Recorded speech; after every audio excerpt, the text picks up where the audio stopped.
This is the Georgia Farm Monitor. Since 1966, your source for state and national agribusiness news, and features for farmers and consumers about Georgia's #1 industry, agriculture.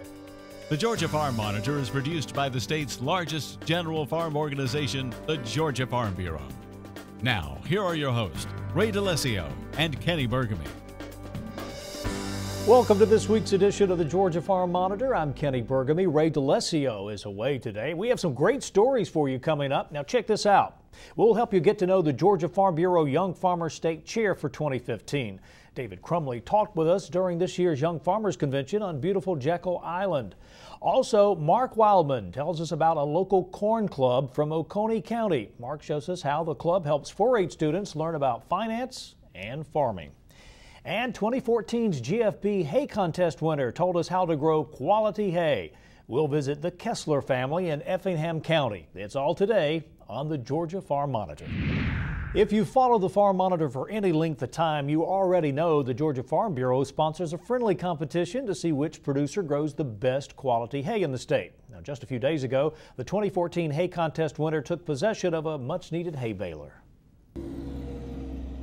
Like with any other farming commodity, being a successful hay producer takes time, patience, and cooperative weather. All that hard work and dedication has paid off for Andrew Kessler. I was actually on a tractor somewhere, and Dad called me and said, "Well, we got some good news for you." I said, "Yeah, what's that?" And he said, "Well, we won the baler competition." And I said, "Okay, what, you know what I mean?" I knew we entered it and all. I wasn't expecting to win or anything kind of like that, but just participating in Farm Bureau and all that kind of stuff. And I don't know, I was excited, you know, see what was held, and, you know, of course, who wouldn't be excited to get a free bill for a year, you know? So. The Kesslers from Effingham County are longtime hay producers and Farm Bureau members. We're very proud of Andrew. He is our only son. We do have other children, daughters, and we're proud of all our children. And Andrew has decided that he is going to farm for a living, and so we're proud that he's carrying it on. He comes from a long line of farmers. My daddy farmed, and his daddy before him, and his daddy before him, as far as that goes. So we're proud that he's carrying on the tradition. The contest drew a number of entries from 88 producers in 28 counties. It seems to get bigger every year. Our Georgia Farm Bureau Hay Advisory Committee started this several years ago, and it's been a real good project. Their idea is to promote and encourage high quality hay in the state of Georgia, and for producers to do the best job they can. And with the contest, not only does the producer get his analysis, but he gets his analysis as a comparison to everybody else that entered the contest. Kessler submitted TIFT 85 for the contest. It had an RFQ score of 189. He told us he had a lot of customers that's depending on his quality product. A lot of cow people, and some horse stables. We do a lot of square bales, and we sell them to horse stables, and so people like that, they hand feed them, so you have to have quality hay or they won't deal with you. You can't, you know what I mean, you're busting open a bale, they're going to see what's inside your bale. There's not going to be any, you can't decide putting it past them, you know, so that's where a bunch of our roles go to cow people. Brian Setzer, Senior Territory Manager from Vermeer, based in Iowa, presented Kessler with the new baler ready for the hay season. The contest prize this year was a 604N round baler. It makes a 6-foot tall, 4-foot wide bale. The N baler is our latest model of baler that we've just launched. It's kind of an outgrowth of our Super M baler, which we've had for the last 5 years. It has got some great features on it. This baler has an automatic onboard grease attachment driven by the monitor. So if you need more grease or less grease, it'll do that. The monitor also tells moisture as they go along. So they get real time as they go around the field. So you know if you're baling out in the center of the field what your moisture is, you get over close to the trees. I need to wait a little bit more on that because the moisture's too high, so you go back and bale somewhere else on that. If you have any interest in competing in next year's contest, be sure you check with your local Farm Bureau office. Well, we are now less than 70 days away from the 2015 Georgia National Fair that is held each October in Perry. This year, the fair is scheduled for October 8th through the 18th.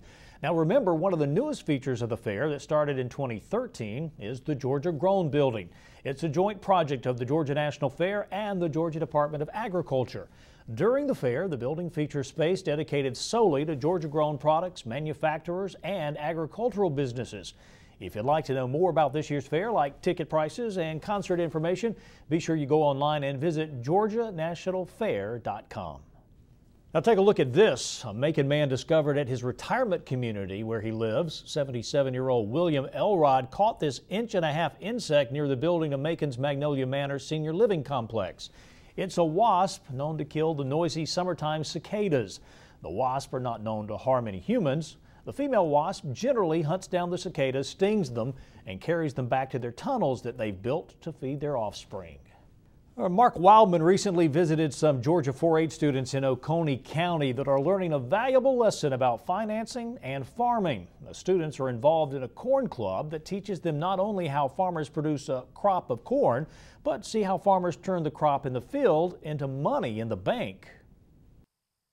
On a very hot and humid Georgia morning, these 4-H students in Oconee County are learning a very valuable lesson in agriculture.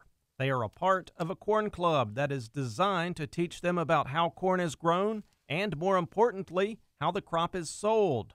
Oconee County Extension Coordinator Monty Stevens and County Extension Agent Kelly Ashley work with the students and teach them about how farmers turn crops into cash.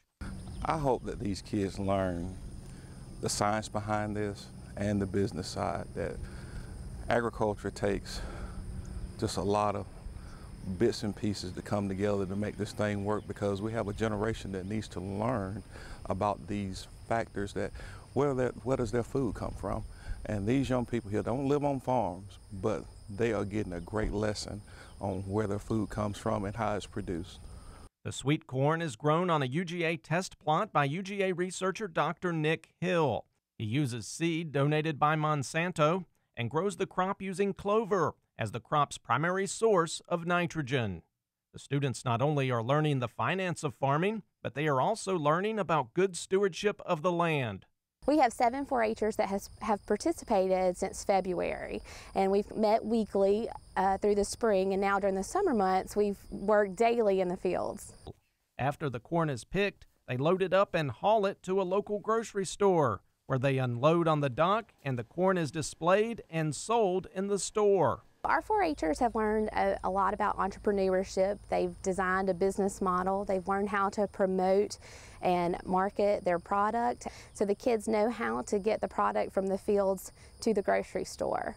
Vice President of Bell's Food Market Incorporated, Russ Bell, buys the corn from the club and is very pleased with the arrangement he has with them.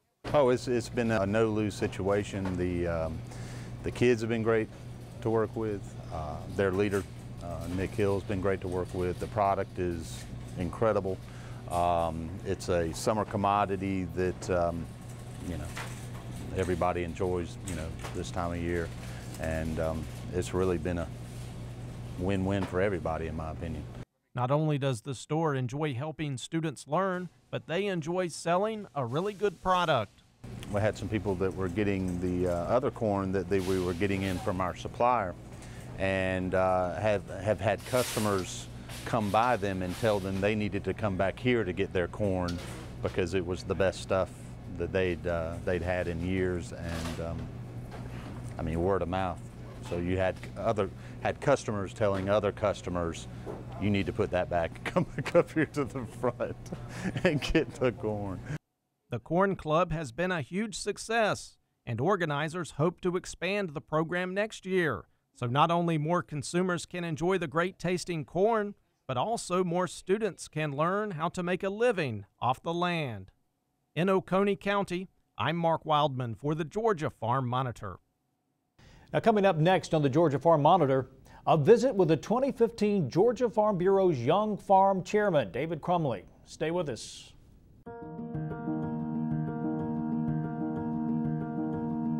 I'm Andy Kate McCannon. I am a North Region Vice President for the 2015-2016 year, and I am from Oconee County. I don't really have an ag background. I wasn't ever raised on a farm.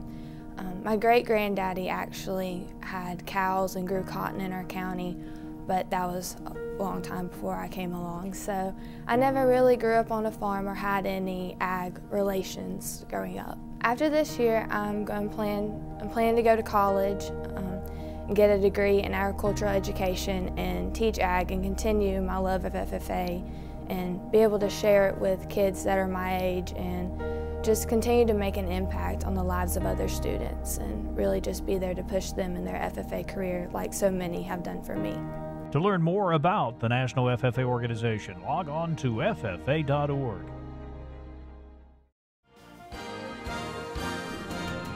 Drones can be a danger to wildland firefighters. In the last few weeks, the presence of private or commercial drones grounded firefighting aircraft 6 times. A drone event in Southern California was very costly. And in that particular one, the aircraft were shut down for just under an hour, and during that time frame, the fire behavior kicked up and structures were lost.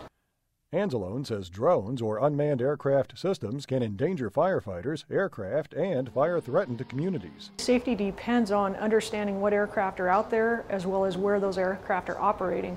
So when an unauthorized UAS or drone comes into the airspace, it can really pose a risk. Drone operators who interfere with firefighting efforts can face severe penalties. We have had instances of commercial operators who are trying to take footage and then make money off of it. And so in those instances, the FAA comes down even harder. There are also Forest Service and state penalties for drone operators who interfere with firefighting efforts. For the U.S. Department of Agriculture, I'm Bob Ellison. The list of names who at one time served as GFB Young Farmer Committee chairman is a who's who of Farm Bureau leaders. Current GFB President Zippy Duvall, for instance, as well as Henry County's Jake Carter, who went on to chair the National Young Farmer Committee, just to name a few. Now this year, the person in charge of leading the state's young farmers is Bullitt County's own David Crumley. 6 months into his term, the Monitor crew sat down with Crumley recently to get his thoughts on his position as well as the future of Georgia agriculture.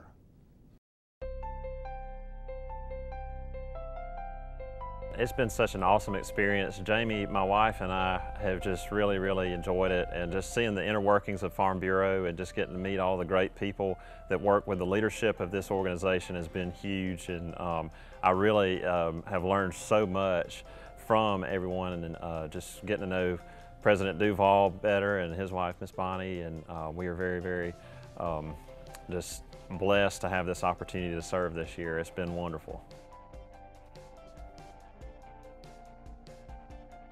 I think the future is definitely bright for agriculture. I know commodity prices are down right now, but it's cyclical just like everything else, and Georgia is a great place to do business in. In my opinion, and just in my experience, it seems like there seems to be more young farmers here in Georgia, but we're very optimistic about the future of agriculture in Georgia.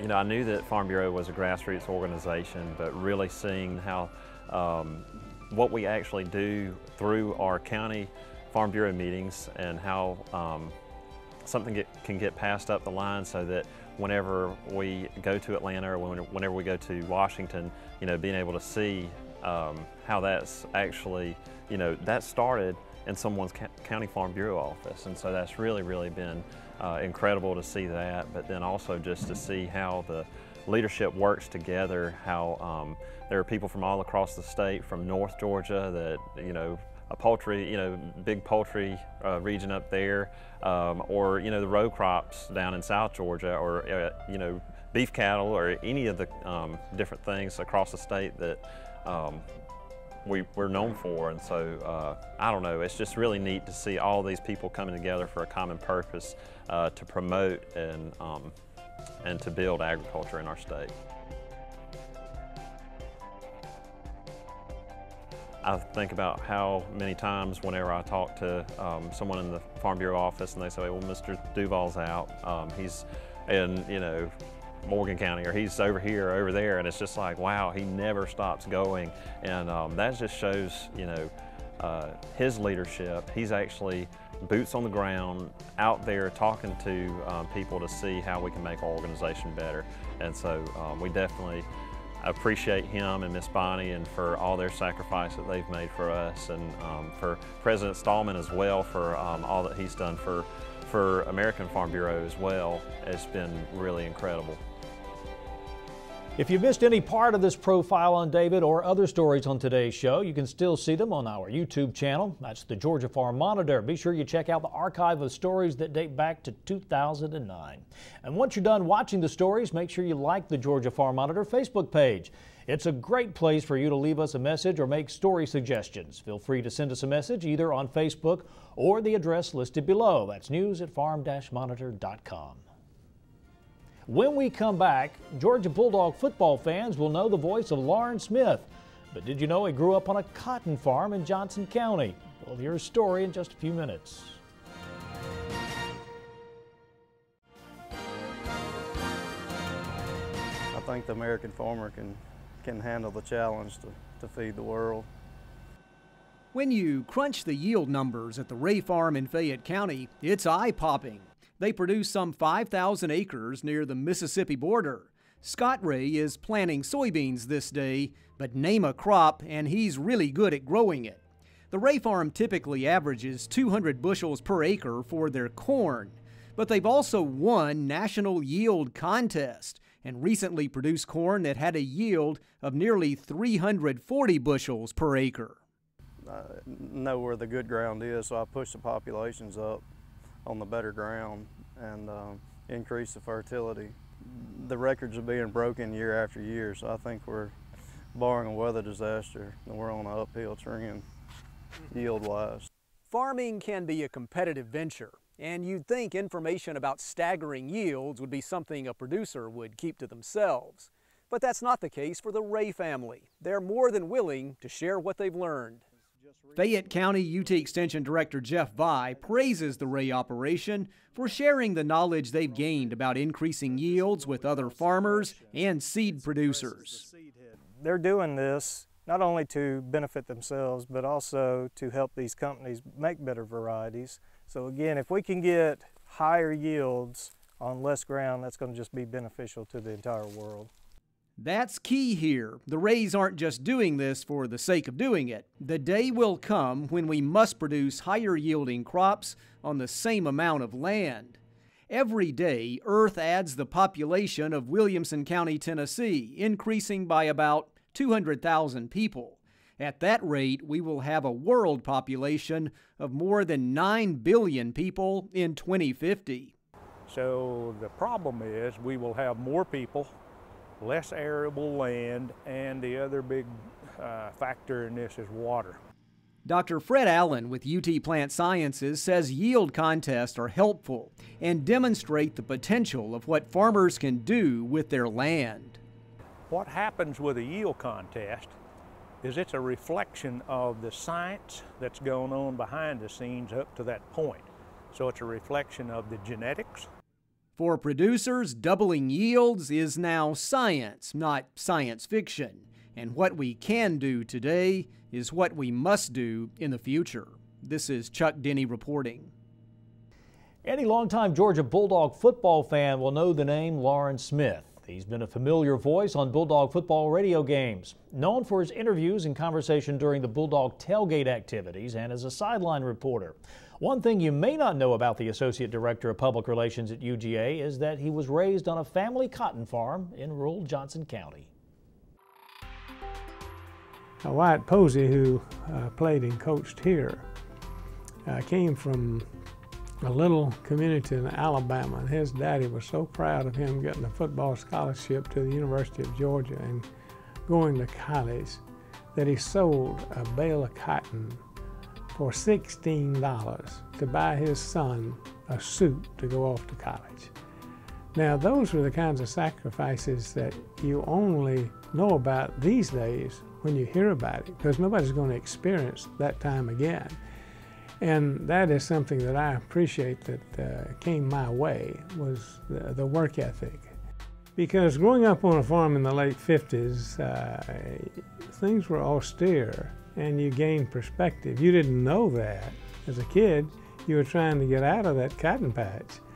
And I often say, somewhat, I guess, to be on the light side, picking cotton will give you ambition. But with maturity, I don't look at it so much that way, because it was a training for me that I didn't know the value of.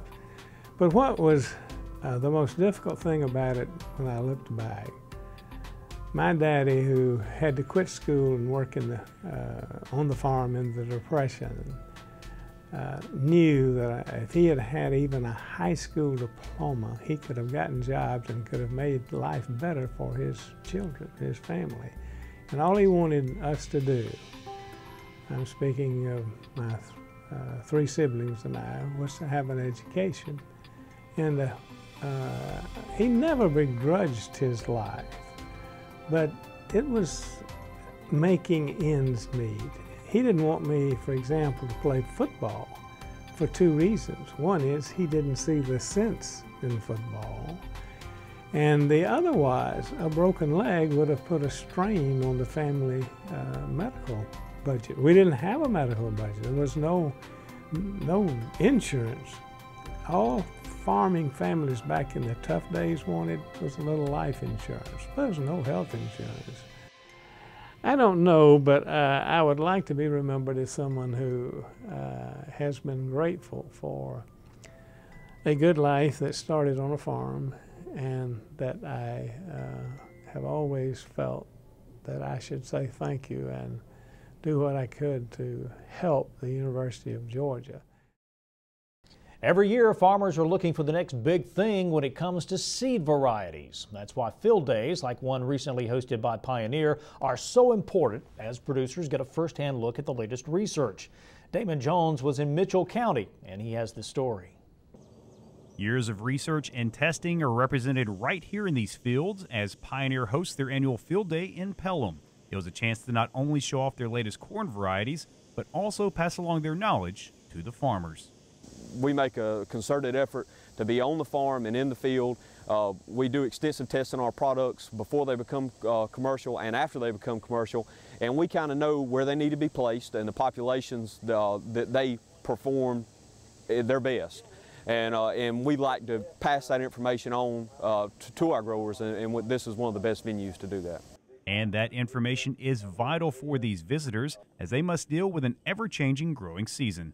You know, farming is a very inexact science. There's a lot of technology that goes into this, but it's still not perfect. We're still in the mercy of environmental conditions.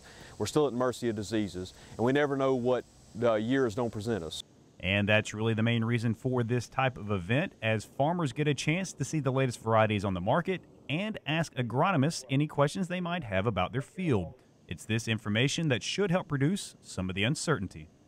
We want to have a package so that we can help reduce your risk, a package of disease resistance, a package of different maturities, and again, we're basing that on lots of different trials across Georgia and Alabama so that we can hopefully predict the future and give you the most risk-averse and the best bang for your buck. As for what researchers look for in seed varieties, it's really quite simple. Number one is the yield. You got to have a good disease package, and you also have to have a product that'll stand. You know, it's always a balance because plant breeding is always going to be a give and take, trying to find the optimal balance between yield and defensive traits in the plant. And with so many varieties on display, it's not easy for the farmers to choose which one is right for their field. That's why it's so important for the farmers to ask questions before making a decision. You want to spread your maturities out. You want to base the population on where it's going to be going. Is it full water? Is it dry land? Is it beach sand? Is it red clay? There's not a one size fits all. But rest assured that whichever one they choose will be a high quality seed, as each and every one of these varieties have been thoroughly tested. It really takes probably close to 10 years before you really have a commercial product. Corn, as many probably know, is a hybrid, so it's take 2 inbreds, crossed, and that creates your hybrid plant. Once that hybrid's created, there's 4 to 5 years of testing of that hybrid to make sure that it has the yield qualities we want, the standability qualities we want, and the disease qualities we want. Reporting from the Pioneer Field Day in Pelham, I'm Damon Jones for the Georgia Farm Monitor. Well, that's going to do it for this week's edition of the Georgia Farm Monitor. If you want the latest ag info regarding food, great recipes, and what's happening on the farms in Georgia, be sure and visit our Twitter, Facebook, and Pinterest pages. You'll stay informed with the world of farming and the Farm Monitor Show. We leave you today with a look at the Kessler's Hayfields operation in Effingham County. We're back next week on the Georgia Farm Monitor. Take care, everybody.